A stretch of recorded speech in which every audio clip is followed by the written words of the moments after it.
I want to talk about something heavy, but necessary. Child sexual abuse in Jehovah's Witness communities. The two-witness rule.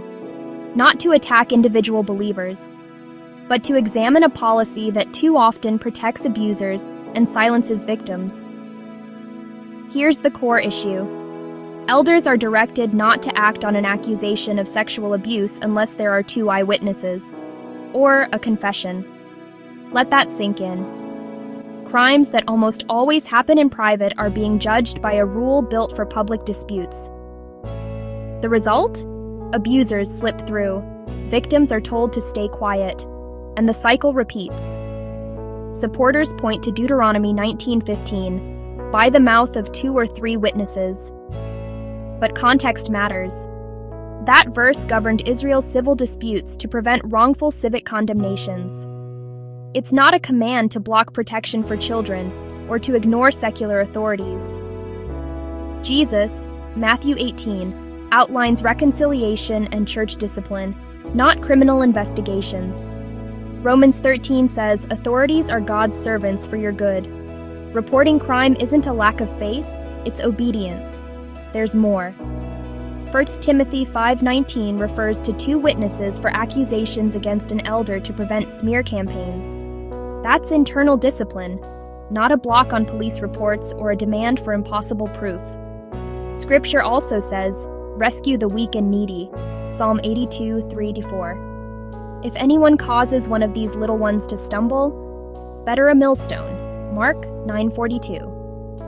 You can't square those commands with telling a terrified child, come back when someone else saw it. And the logic?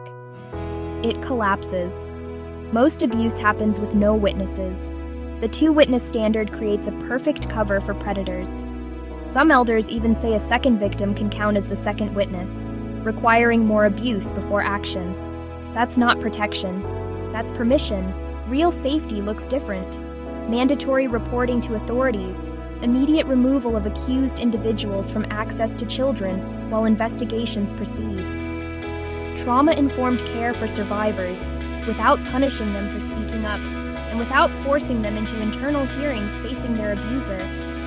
Transparency with parents and congregations so predators can't hide behind secrecy. None of this contradicts faith. It actually honors it. The Bible's heartbeat is justice, mercy, and truth. Protecting children is not optional. It's the priority. If you're inside a community wrestling with this, I get the fear of rocking the boat. But silence doesn't create peace. It creates victims. If you're a survivor, you deserve to be believed the first time. Your voice matters now. Here's the ask. Reject the misuse of the two-witness rule in abuse cases. Report allegations to law enforcement immediately. Support survivors with real resources, not committee meetings. Demand policies that put child safety over institutional reputation. Faith isn't fragile. It doesn't break when you protect children. It breaks when you don't. If you need help, reach out. Local authorities, child protection services,